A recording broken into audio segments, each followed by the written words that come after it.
How to make a PayPal account under 18. Is it even possible? Now, PayPal does not explicitly ask for your age during the initial sign up process, but its user agreement requires users to be at least 18 years old to open and use an account. However, PayPal can verify this information, for example, through ID checks or bank linked details, and accounts created underage risk permanent closure. So, for example, let's say that you are underage and you do create an account and you use a credit card or a debit card from someone else that's over 18, which is basically the only way to use PayPal if you're under 18.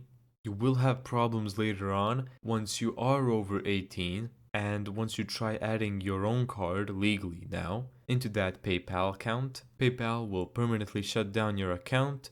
Any balance in the account may be frozen for up to 180 days, so it's best to search up alternative solutions.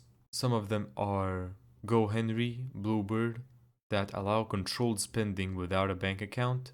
And then you have payment apps with family features like Cash App, Apple Cash Family, or Google Pay. Thank you so much for watching this video. If you found this video helpful, make sure to give it a thumbs up and subscribe. And as always, see you in the next video.